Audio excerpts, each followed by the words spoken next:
Kama taifa tuna vitu vingi sana vya kujivunia, lakini moja kati ya vitu hivyo ni uwepo wa timu ya taifa ya Tanzania ambayo imetuwakilisha vyema sana kwenye mashindano ya AFCON ya mwaka 2025 yanayoendelea huko nchini Morocco hapo jana. Licha ya kwamba tumeondolewa kwenye mashindano ya AFCON, lakini performance ilikuwa kubwa sana. Hii ni ladha za Afrika. Mimi ni Osama Hamisi Osama, niko na Leopard John.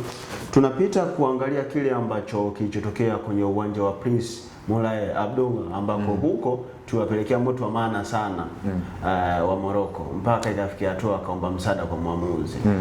Kwanza tuangalie ni eneo gani ambalo tumefanikiwa kiwango cha kuwabana Morocco ambao walikuwa wanapewa nafasi kubwa si tu ya kushinda lakini ya kushinda bao nyingi dhidi ya timu taifa ya Tanzania. Yeah, of course, eneo ambalo lilikuwa ni tupo bora kwanza ni katika eneo la falsafa ya mwalimu jana of course binafsi yangu na appreciate kile ambacho walikifanya wachezaji, lakini kongole na man of the match alikuwa ni mwalimu Miguel Gamondi. Sure. Alikuwa na plani nzuri ya kuingia na Morocco. Ni wazi Miguel Angel Gamondi anafahamu kucheza mechi kubwa. Gamondi amekuwa anafahamu jinsi gani mechi kubwa unatakiwa uzicheze. Jana tazama na ambavyo aliingia na mkakati mzuri, alikuwa anafahamu katika mechi 3 za makundi jana Morocco, Tanzania chini ya mwalimu Miguel Angel Gamondi waliingia na mpango tofauti kabisa, lakini squad ilikuwa ni ile ile. Jaribu kuangalia ambavyo tulikuwa tunafanya transitions kutoka nyuma, tulikuwa tupo sharp sana kuanzia kwa wali mawings kwa maana ya Hadi Mnoga na Mohamed Hussein Zimbo Junior. Tulikuwa tukipata mpira tulikuwa tunakimbia kuliko Morocco na hiyo ndio ilikuwa silaha yetu. And then angalia timu ikiwa haina mpira tunakuwa tupo kwenye namba kubwa katika kutafuta mpira. Suleiman Mwalimu jana alikuwa anafanya kazi kubwa, though alikuwa ndiye mshambuliaji kiongozi, lakini alikuwa anakuja kuongeza namba kwenye ule mstari wa viungo na kuweza kuweka balance ama kuweka ile lock. Angalia nafasi ambayo alicreate alikuwa ni Suleiman Mwalimu, I think alipiga cross ambayo Simon Msuva akaenda, ilikuwa ni clear chance ambayo yani nafasi ya dhahabu kweli kweli ambayo alipoteza Simon Epigodi Msuva. So unaangalia hiyo yote ilikuwa ni sehemu ya kuweza kufanya transition kwa haraka. Tulikuwa hatuogopi kukaa nyuma muda wote.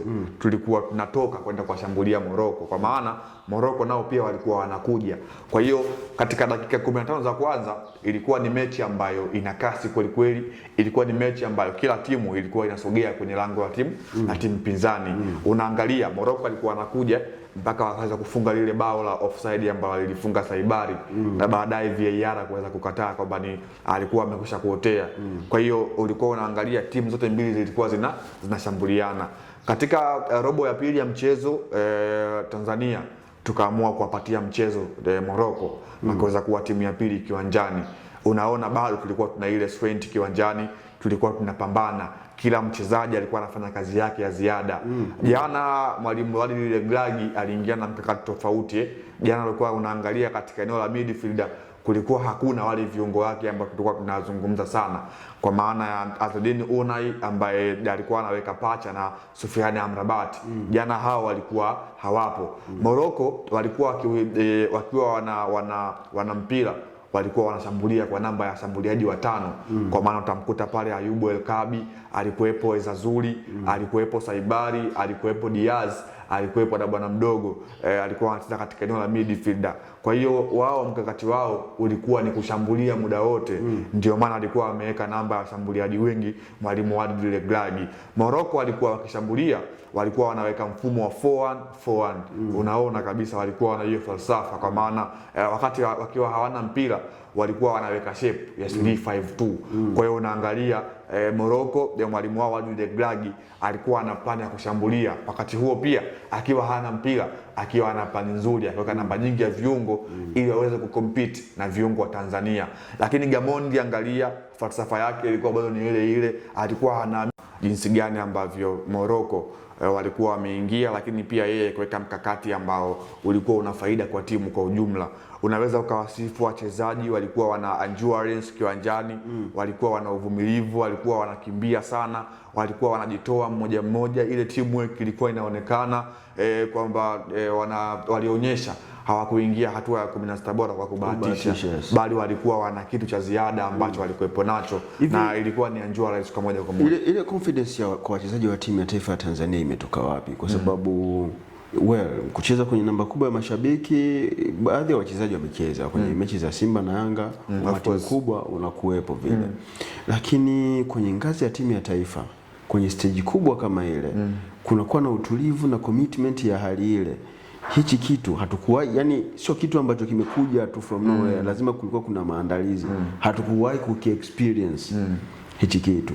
Lakini kwa mara ya kwanza kwenye stage kubwa ya mashindano ya Afrika, kwenye mchezo muhimu mkubwa, tunacheza na timu bora duniani tena nyumbani kwao, alafu wachezaji wanakuwa na utulivu wa aina ile. Hii kitu tunaizungumziaje? Kikubwa ni wachezaji kuheshimu ile michuano yenyewe kwa ujumla, kwa sababu unapozungumzia AFCON unazungumzia finali ya mataifa ya Afrika, finali kwa maana kila mchezo hautakuwa mrahisi, yani kwenye ile michuano of course. Ndio maana wakaingia na hiyo mindset kichwani kwamba wakiamini this is a big tournament in Africa, and then hawezi kuingia kinyonge. Kwanza wachezaji wana hamu ya kuweza kuonekana, yani ni kama vile mtu ukipata ile sehemu ya kuonekana lazima uoneshe kweli kweli. AFCON ndio kioo kwa baadhi ya wachezaji wa Tanzania. Unajua Morocco wao wanaweza kusema kwamba baadhi ya wachezaji wao wameshalizika, by the way, wanajiona kwamba wameshafika level fulani. Wataridhika vipi kombe na miaka zaidi ya 20 wachukui? Of course, yani wao wanaona kabisa sisi tumeshafika level fulani. Bwana mimi niko PSG bwana. Mimi niko wapi sijui. Nimeshinda World Cup juzi hapa. Nimefika sijui nimeshinda UEFA nini, anakuwa ana hiyo. Lakini Mabula akijiona mimi bwana yani hapa sijielewi, yani nipo kule. Ana show something kwamba watu wanione, kwa sababu pale hii michuano ya AFCON inakuwa inahusisha watu wengi, wanakuja pale, mascout wanakuja pale, mawakala timu mbalimbali wanakuja pale kuangalia mawakala timu mbalimbali. Kwa hiyo inakuwa pia ni sehemu ya soko kwa mchezaji binafsi. So ukiweka na kwamba mchezaji mwenyewe kiujiuza, ukiweka pia ule uzalendo, lakini pia ukiweka ile teamwork, ndio anakuja wanapata matokeo kama haya ambayo Taifa Stars wametinga hatua ya 16 bora na kwanza kushangaza ulimwengu, lakini pia bara la Afrika. Unajua jana wakati ile penalti mwamuzi Bobo Traore anaikataa, ni wazi kabisa ulimwengu ulishuhudia, ilikuwa ni mbeleko ya waziwazi. Na juzi wakati tunazungumza kuelekea huu mchezo, nilizungumza hapa Morocco ana advantage mbili kuelekea kwenye huu mchezo. Nikazungumza advantage ya home advantage, lakini pia alikuwa na faida ya kuwa na head to head advantage. Na jana imeweza kulipa ile home advantage. Kilicholipa jana sio home advantage wala head to head. Mwamuzi amelipa. Ndio hiyo, kwa maana amemfavor yule aliyoko nyumbani. So hiyo pia inakuwa ni home advantage. Mcheza kwao hutunzwa, pale ndio Morocco wametunzwa. Wahenga wameamini macho yao safari hii. Ni kweli bwana, tumeona mcheza kwao na ametunzwa kweli kweli. Jana Morocco bwana, yani unaweza kusema kwamba kawaida tu hawatuwezi, lakini kwa mbeleko ndio wametuweza.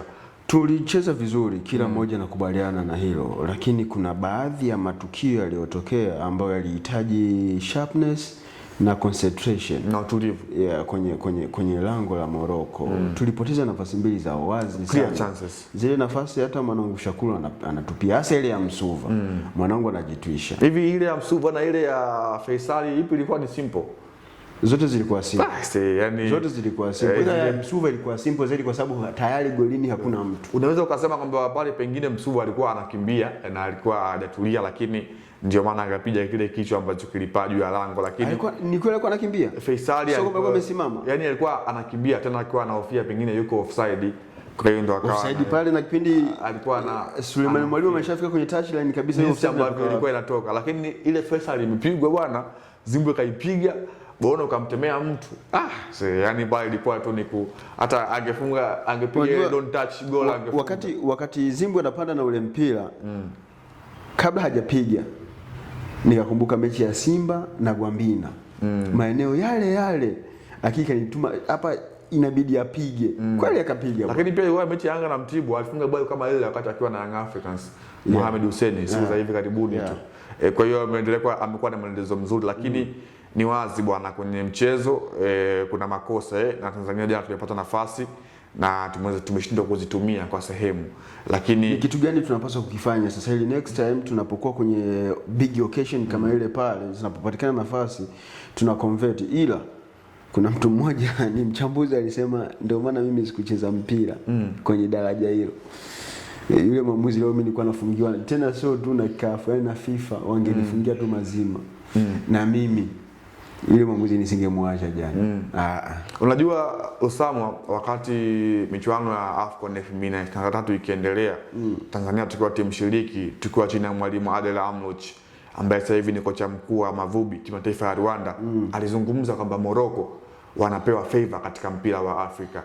Akaweza kulabani mpaka michuano inaisha. Mmoja kati ya watu ambao waliongea kauli ambayo namuomba radhi ni mimi. Nilisema inawezekana natuletea mambo ya kidiplomasia Algeria na Morocco, ndio maana alizungumza vile, lakini kwa sababu limetukuta direct Amrouche tusamee tu. Alisema kwa na leo tunamkumbuka juu ya kile ambacho amekizungumza. Jana picha zake zimerudi mtandaoni. Na jana bwana tumeshuhudia alikuwepo kiongozi mkuu wa FIFA Gianni Infantino kiwanjani, lakini pia Patrick Motsepe kwa maana rais wa shirikisho la soka barani Afrika CAF. Motsepe ana kauli mbiu ambayo anapenda sana kuitumia. Anataka kuona maendeleo ya soka barani Afrika, lakini hawezi kwa staili hii. Lakini yani hauwezi mpira wa Afrika kuendelea kwa staili hii wakati mtu kwenye haki anafanywa dhuluma. Na kwenye masuala ya dini sasa hapa sisi mashehe tunazungumza kwamba tunaambiwa haki ya mtu kudhulumiwa sio vizuri mbele. Kwanza Mwenyezi Mungu kakataa. Yaani wewe unayedhulumiwa usikubali, na wewe unayedhulumu muogope Mwenyezi Mungu. Kwa mimi ningekuepo uwanjani jana kwa sababu dini yangu inaniruhusu nipiganie haki yangu. Yani jana bwana, kusema kweli Afrika imeona, ulimwengu umeona, lakini tunawakaribisha warudi nyumbani. Kitu kimoja, kitu kingine, wakati mchezo unaendelea kwenye commentary yule commentator alisema kilichoifanya Tanzania inacheza vizuri kwa kiwango kile ni misingi imara ya vijana iliyowekwa ya soka. Hiyo misingi unaifahamu? Yeah, of course, kwa maana kwenye call up ya mwalimu Miguel Gamondi kuna vijana ambao ilikuwa ni zao la Serengeti Boys. Yupo bwana mdogo Mike Enda, the same yupo pia Dickson Job, yuko pia Kevin John Mbappe, Morris Abraham, yote. Yeah, of course ni zao la Tanzania. Juzi kati tu hapa kwenye michuano ya AFCON Serengeti Boys ilifanya vizuri kule nchini Gabon. Kwa hiyo kwa asilimia kubwa ni kama vile ile basics imeweza kuwalipa na wote wapo katika hiyo call up safari hii na ameweza kucontribute kitu kwenye timu. Lakini pia kuna vijana ambao tumewaona kuanzia Zuberi Masoud Foba alikuwepo katika hii michuano, ni kijana yule. Tunaona pia vijana wengine wapo katika kwenye hii tournament wameendelea kufanya vizuri. Kwa hiyo unaona kuna improvement, Mabula the same, kuna improvement ya vijana. Lakini kitu kikubwa ambacho inabidi tukione kama Watanzania ni Miguel Gamondi, hatima yake itakuwa nini ndani ya kikosi cha. Unadhani anastahili kupewa mkataba wa kudumu kwa kuifundisha timu ya taifa ya Tanzania? Of course. Ni jambo ambalo kama tunataka neema na kama tunataka kwamba Waswahili walisema usiache mbachao kwa msala upitao. Yeah, of course, ndio ambacho kinalipa. Yaani ni kama vile chemchemu ambayo imekuja wakati wa jua kali kweli. Miguel Gamondi amepita walimu wengi katika ardhi ya Tanzania katika kukinoa timu ya taifa ya Taifa Stars, lakini Gamondi ameweka rekodi ya aina yake. Amekuwa mwalimu wa kwanza kutufikisha hatua ya 16 bora. Wao usimpe timu moja kwa moja, akujengee project ambayo itakuja kulipa baada ya miaka 3, miaka 4, au hata pia kwenye michuano ya AFCON 2027 ambao sisi tutakuwa wenyeji Tanzania, Kenya na Uganda. Project haitengenezwi kwa miezi miwili. Project inaweza ikawa imeanza jana au inaweza ikawa imeanza kwenye mchano hii ya AFCON, kwamba serikali kwa kushirikiana na TFF na Gamondi wamekaa chini na kuweza kumpa mkataba wa kudumu ili mradi aweke mipango miwili, AFCON ya mwaka huu lakini pia AFCON 2027. Watamwambia bwana, AFCON ya mwaka huu umeishia hatua ya 16 bora. Basi hakikisha kwenye mkataba wako tutakuwa tuna bonus. Tupeleke hatua ya robo finali mchana inafuatia ambapo sisi tutakuwa wenyeji. Hiyo ndio timu kubwa always zimekuwa zinafanikiwa hizo. Yaani wao wamekuwa hawaliziki na kile ambacho wanakipata. Lakini kama tukilizika tukasema hapo nilipita tumeishia hatua ya 16 bora, basi tulizike, tuishie tu hapo tumeshafanikiwa. Nothing.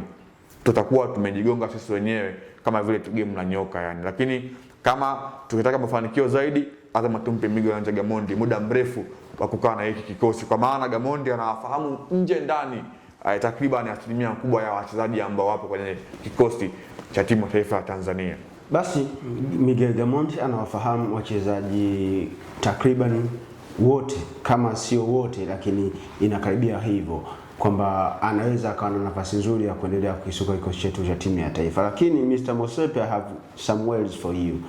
You know, you are just investing heavily in African football, but one among the things that are going to ruin your image and the image of African football is the way you are refereeing or officiating some games in African football. So watch it. Hii ni Golden Boot ya Honor TV. Mimi ni Usama Hamisi Usama. Till next time.